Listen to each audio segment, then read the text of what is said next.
Comme c'est auditeur ak auditrice maa ngi nuyu di leen jaajëfal di nuyu ku ne sa tur ak sant alors tey dañoo am un invité très spécial c'est un artiste guinéen il s'appelle Nazmi. Kabebe. Alors je vous le présente Nazmi, comment tu vas?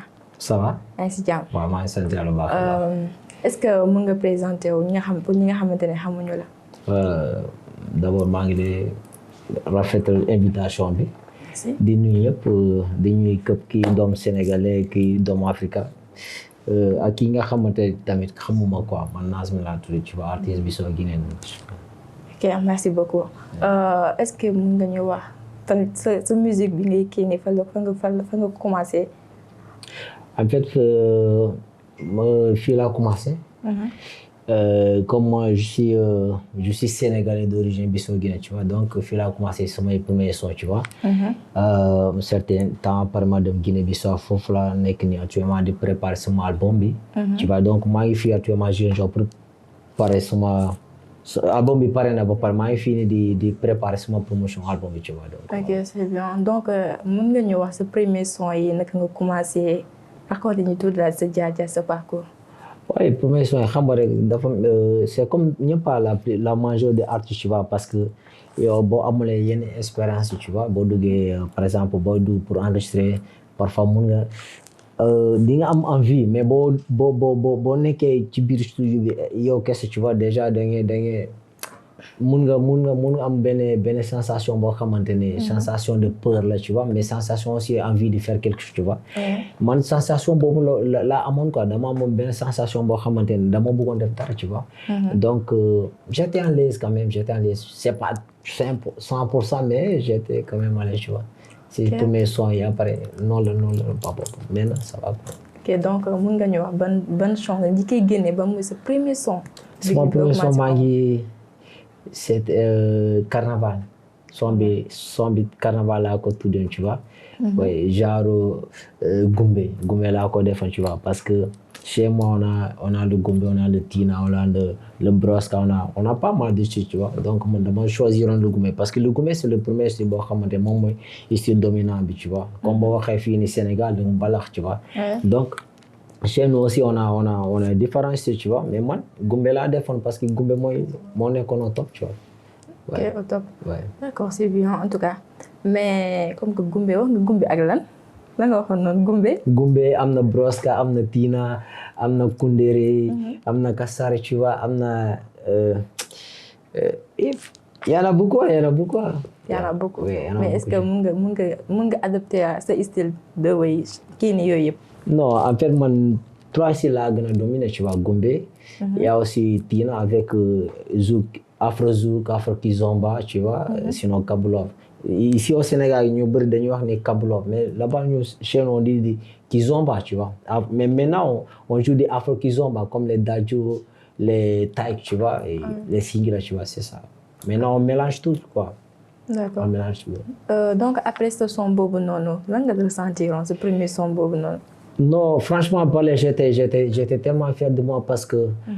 dafa doon loo xamante ne li ma doon xalaat ba ma nekkee xel tu vois sinon nga doon rêver def benn affaire en quelque temps un bon jour xam nga def ko xam nga sensation boobu noonu xam nga da ngay content parce que j'étais fier de moi.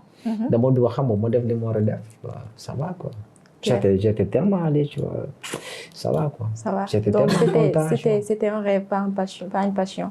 non c'est parce que ouais non passion bi yëpp rêve bi tu vois pour man ñaar yëpp laa boole parce que man dama bëgg musique sama biir xol après en certain moment dama commencé rêver que il faut man doon artiste parce que on comprend faut man doon artiste boo xamante ne dinaa def ay son def ay clip def album def ay tournée un peu partout en Afrique un peu partout en Europe donc ba ma defee son boobu ça va.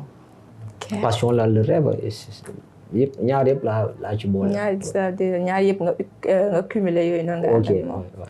d'accord donc nee nga est-ce que sa woy boobu noonu sa artiste boobu noonu est-ce que dafa am da nga ko doon wala dafa depuis nga nekk xale dafa ñëw rek nekk sa xel bi. mun naa ne dama ko doon tu vois déjà man sama maam artiste traditionnel tu vois. ouais sama maam artiste traditionnel donc moom tamit dafa si yoon bi sax après nag ci laa commencé parce que man dama jur ci famille boo xamante ne comme au Sénégal lan la ñuy waxee géwél chez nous tu vois man nag dama dugg ci genre famille boobu à Bissau parce que suma maam daa doon tëgg comment dirais-je ici à Ziguinchor comme Bumbul mooy affaire bu ñu tëgg noonu les Joola dans les cérémonies quarantaine il y a un instrument qu'on joue comme ça avec des deux bâtons là. Ok, est-ce que tam-tam, je ne sais pas. Non, c'est pas du tam-tam. Il y a un truc, c'est comme ça, c'est un peu long. Après, on joue ça avec deux bâtons. Si vous comprenez, déjà, ok, moi, c'est maman, Lola donne des frères, moi, je joue ça, tu vois, en même temps. Okay. C'est pas du tam-tam, non, c'est pas, j'ai oublié, mais chez nous, on dit ça, boumboulou. Ouais, c'est un instrument traditionnel, tu vois. Même ici à Giron, ça, je sais pas comment on l'appelle, tu vois, mais c'est.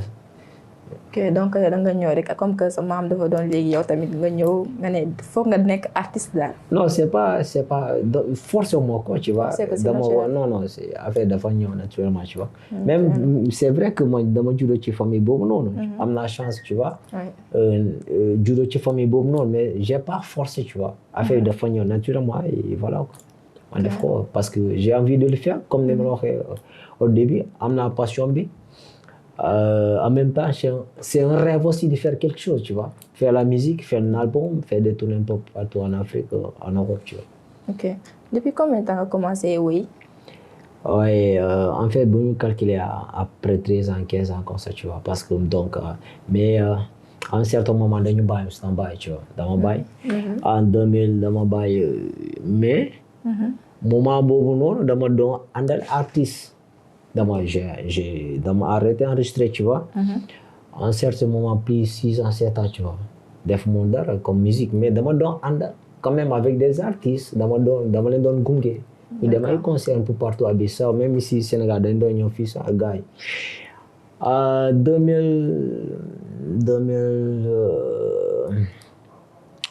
2021, 2022, là, commencé encore à relancer son carrière. Commencé à relancer sa carrière. Ok, d'abord commencé parce que d'abord on est stand-by. À 2021, ok, 21-22, là, commencé à relancer encore son carrière, tu vois. Donc, 2025, pareil, un album bi ba pare. Date sortie bi la ñu jàppagul avec mon équipe, mais ñu ngi préparer promotion bi. Moo tax ñu nekk di préparer vidéo yi. Album bi pare na ba pare. Maa ngi sant Yàlla bu baax a baax mun naa ne on a déjà 95% des albums. léegi li des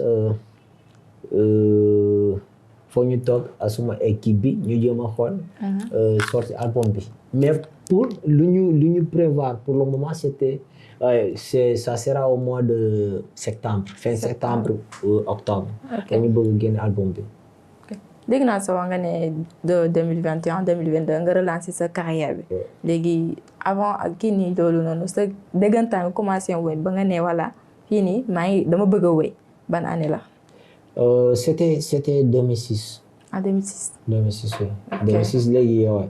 2006 laa def mooy premier son bi ma la waxoon Carnaval après 2007 2008 2009 stand-by après mooy xool parce que am na loo xamante ne tamit bëgg ma ci dugg au fond parce que on a nos réalités les Africains. Oui. Après loolu moo taxoon ma nekkoon si stand-by bi mais après nag voilà yàlla merci parce que loolu yëpp c'était le passé jàll na tu vois voilà. Ok donc sa woy boobu nag est-ce que am na ay artistes yi lay inspiré voilà fekkee dafa am ay artistes yi la nekk di inspiré yi nga xam ne da nga leen di suivre ñooy sa kii nii da en fait say comment dire say idole des artistes préférés voilà say idole voilà. oui xam nga booy def nii dara tey jii boo nekkoon ci littérature sinon nga nekk par exemple benn footballeur basketteur. faut forcément moom koo xamante da lay inspiré. tu vois donc man tamit je suis une personne tu vois avant may dugg ci musique bi am na ñoo xamante dama leen doon déglu. c'est forcément voilà quoi am na ñi nga xamante dama leen di déglu bu baax a baax surtout les anciens là tu vois dama leen di déglu am na tamit des artistes yoo xamante ne de ma génération maa ngi leen di déglu parce qu'ils font de bon travail. Ils travaillent très bien tu vois. liste bi dafa gudd baa ma baax noonu. non mais benn rek. liste bi dafa gudd de. benn rek nga expliqué kenn non moi je préfère par exemple ma wax la le son du moment boo xamante ne dama koy gën a déglu quoi tu vois. mais artiste boo préféré comme. y en a pas. le son du moment boo xamante artiste boo xamante ne le instant mu inspiré bu baax a baax suma album bi. waaw am naa ko mais. am nga ko. oui. ok c'est bien.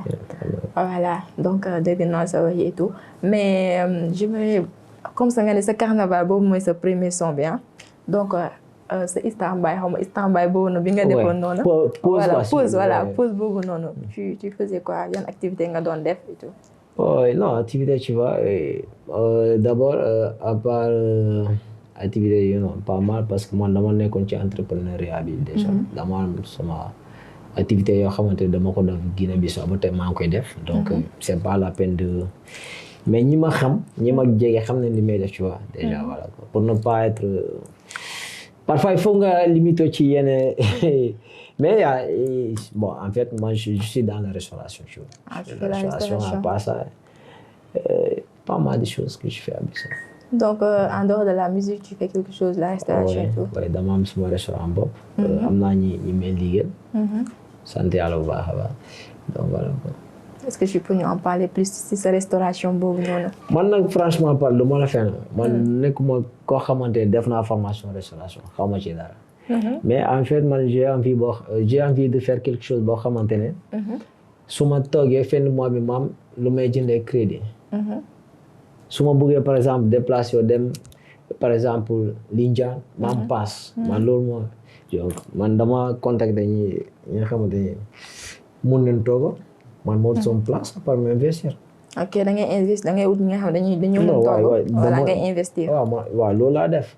parce que man def ma formation xaw ma sax mun ma sax toog mun ma sax mais dafa nekk loo xamante dama neex. tu vois waaw restauration dama neex moo tax man su ma toog ci benn restaurant bu rafet ni bu chic man je me sens à l'aise même su ma lekkulee sax mais dama bëgg génn quoi. doo bëgg génn ok sa restaurant boobu fa la nekk fii wala.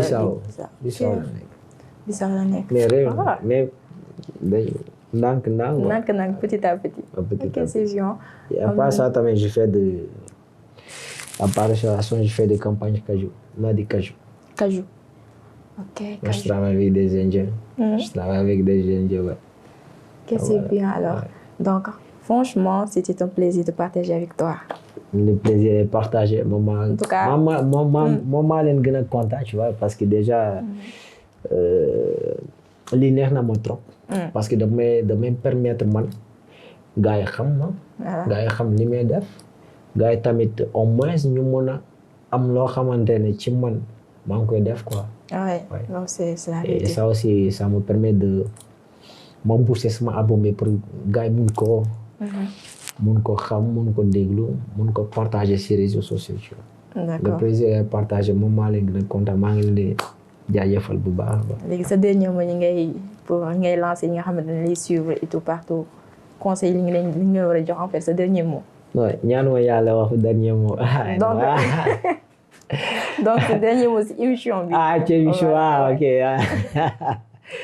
waaye non maa ngi jaajëfal ñëpp ñi nga xamante tamit ñu ngi ci ginnaaw caméra yi. maa ngi leen di jaajëfal maa ngi leen di ñaanal tamit. maa ngi leen di ñaanal seen staff ñaanal képp koo xamante ne am nga chance rek seetaan émission bi yàlla nga am gudd fan. amiin nga am lépp li nga bëgg. waaw man ñaanal Sénégal jàmm nag ñaanal Afrique ñaanal Guinée-Bissau. amiin ñaanal ñëpp.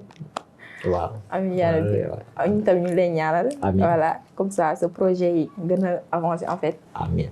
en tout cas c'était je vous dis à la prochaine. bye bye. bye bye.